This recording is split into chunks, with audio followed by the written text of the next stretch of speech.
Natural beauty of nature. Marcus Mosiah Garvey Jr. ONH, August 17, 1887 to June 10, 1940, was a Jamaican political activist, publisher, journalist, entrepreneur, and orator. He was the founder and first President General of the Universal Negro Improvement Association and African Communities League, UNIA-ACL, commonly known as UNIA, through which he declared himself Provisional President of Africa. Ideologically a black nationalist and Pan-Africanist, his ideas came to be known as Garveyism. Garvey was born into a moderately prosperous Afro-Jamaican family in St. Anne's Bay, and he was apprenticed into the print trade as a teenager. Working in Kingston, he got involved in trade unionism before he lived briefly in Costa Rica, Panama, and England. After he returned to Jamaica, he founded the UNIA in 1914. In 1916, he moved to the United States and established a UNIA branch in New York City's Harlem district.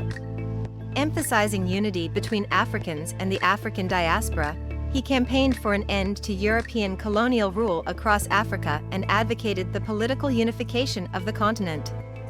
He envisioned a unified Africa as a one-party state, governed by himself, that would enact laws to ensure black racial purity. Although he never visited the continent, he was committed to the Back to Africa movement, arguing that part of the diaspora should migrate there. Garveyist ideas became increasingly popular and the UNIA grew in membership. However, his black separatist views, and his relationship with white racists like the Ku Klux Klan, KKK, in the interest of advancing their shared goal of racial separatism, caused a division between Garvey and other prominent African-American civil rights activists such as W.E.B. Du Bois, who promoted racial integration. Believing that black people needed to be financially independent from white-dominated societies, Garvey launched various businesses in the U.S., including the Negro Factories Corporation and Negro World newspaper. In 1919, he became president of the Black Star Line Shipping and Passenger Company, designed to forge a link between North America and Africa and facilitate African-American migration to Liberia. In 1923, Garvey was convicted of mail fraud for selling the company's stock, and he was imprisoned in the United States Penitentiary, Atlanta, for nearly 2 years. Many commentators, who have argued that the trial was politically motivated, Garvey blamed Jewish people, claiming that they were prejudiced against him because of his links to the KKK. After his sentence was commuted by U.S. President Calvin Coolidge, he was deported to Jamaica in 1927. Settling in Kingston with his wife Amy Jacques, Garvey established the People's Political Party in 1929, briefly serving as a city councilor. With the UNIA in increasing financial difficulty, he relocated to London in 1935, where his anti-socialist stance distanced him from many of the city's black activists. He died there in 1940, and in 1964, his body was returned to Jamaica for reburial in Kingston's National Heroes Park. Garvey was a controversial figure. Some in the African diasporic community regarded him as a pretentious demagogue, and they were highly critical of his collaboration with white supremacists, his violent rhetoric, and his prejudice against mixed-race people and Jews. Nevertheless, he received praise for encouraging a sense of pride and self-worth among Africans and the African diaspora amid widespread poverty, discrimination, and colonialism. In Jamaica, he is widely regarded as a national hero. His ideas exerted a considerable influence on such movements as Rastafari, the Nation of Islam, and the Black Power movement. Childhood, 1887 to 1904. Marcus Mosiah Garvey was born on August 17, 1887 in St. Anne's Bay, a town in the British colony of Jamaica, in the context of colonial Jamaican society, which had a colorist social hierarchy. Garvey was considered at the lowest end, being a black child who was of full African descent. However, later genetic research nevertheless revealed that he had ancestors from the Iberian Peninsula. 3. Garvey's paternal great-grandfather had been born into slavery prior to its abolition in Jamaica. 4. His surname, which was of Irish origin, had been inherited from his family's former enslavers. 4. His father, Malchus Garvey, was a stonemason with a frown. 5. His mother, Sarah Richards, was a domestic servant and the daughter of peasant farmers. 6. Malchus had had 2 previous partners before Sarah, having 6 children between them. 7. Sarah bore him 4 additional children, of whom Marcus was the youngest, although 2 died in infancy. 7. Because of his profession, Malchus' family was wealthier than many of their peasant neighbors. Wink with a frown. 8. They were petty bourgeois. 9. Malchus was however reckless with his money and over the course of his life lost most of the land he owned to meet payments. 10. Malchus had a book collection and was self-educated. Wink with a frown. 11. He also served as an occasional layman at a local Wesleyan church. 12. Malchus was an intolerant and punitive father and husband. Wink with a frown. 13. He never had a close relationship with his son. 14. Up to the age of 14, Garvey attended a local church school. Further education was unaffordable for the family. 15. When not in school, Garvey worked on his maternal uncle's tenant farm. 16. He had friends, with whom he once broke the windows of a church, resulting in his arrest. 17. Some of his friends were white, although he found that as they grew older they distanced themselves from him. Wink with a frown. 18. He later recalled that a close childhood friend was a white girl. We were 2 innocent fools who never dreamed of a race feeling and problem. 9. In 1901, Marcus was apprenticed to his godfather, a local printer. 19. In 1904, the printer opened another branch at Port Maria, where Garvey began to work, traveling from St. Anne's Bay each morning. 20.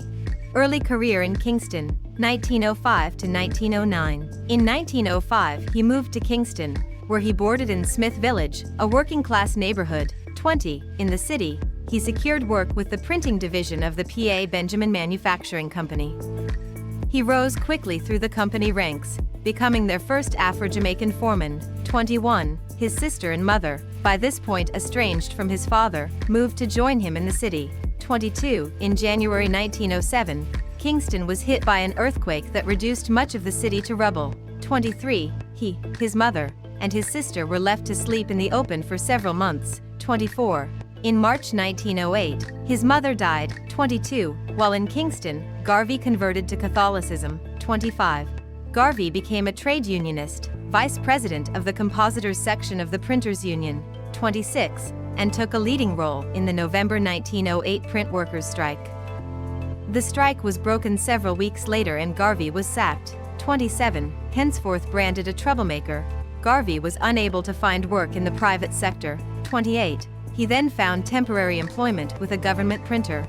29. As a result of these experiences, Garvey became increasingly angry at the inequalities present in Jamaican society. 30. Garvey involved himself with the National Club, Jamaica's first nationalist organization, becoming its first assistant secretary in April 1910. 31. The group campaigned to remove the governor of Jamaica, Sidney Olivier, from office, and to end the migration of Indian coolies, or indentured workers, to Jamaica, as they were seen as a source of economic competition by the established population. 32. With fellow club member Wilfred Domingo, he published a pamphlet expressing the group's ideas. The Struggling Massachusetts. 32. In early 1910, Garvey began publishing a magazine, Garvey's Watchman, its name a reference to George William Gordon's The Watchman, although it only lasted 3 issues. 33. He claimed it had a circulation of 3,000, although this was likely an exaggeration. 34. Garvey also enrolled in elocution lessons with the radical journalist Joseph Robert Love, coming to regard him as a mentor. 35. With Garvey's enhanced skill at speaking in a standard English manner, he entered several public speaking competitions. 36.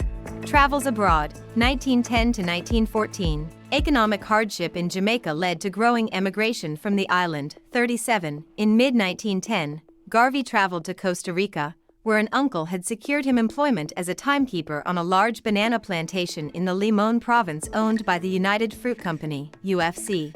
38. Shortly after his arrival, the area experienced strikes and unrest in opposition to the UFC's attempts to cut its workers' wages. 39.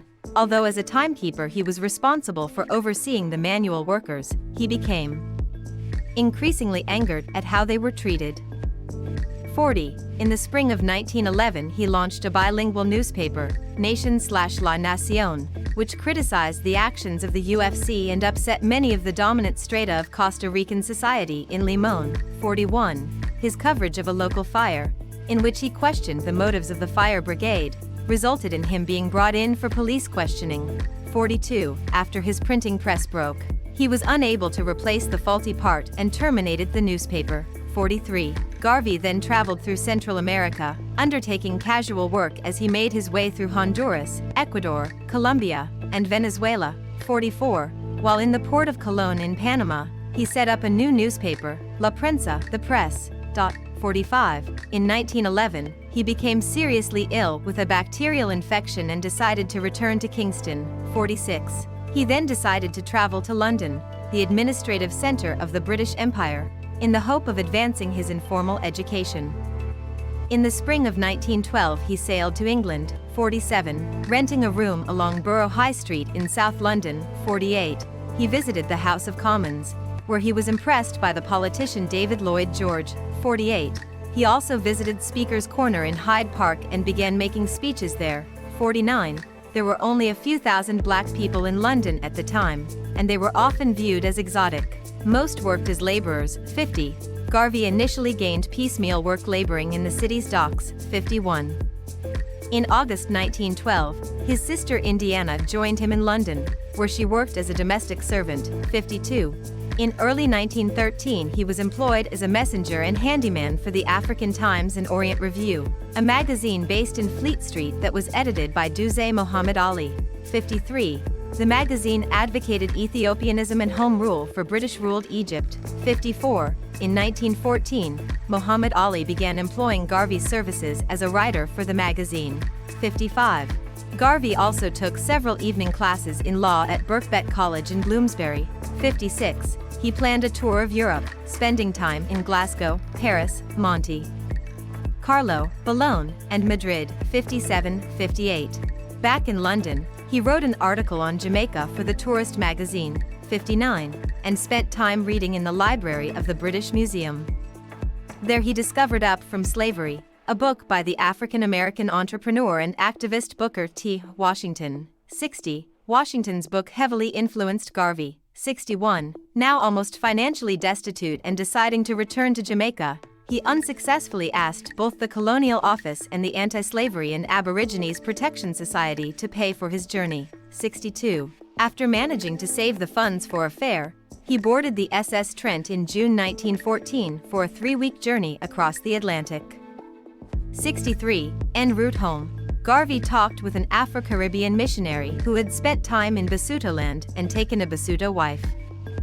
Discovering more about colonial Africa from this man, Garvey began to envision a movement that would politically unify black people of African descent across the world. 64.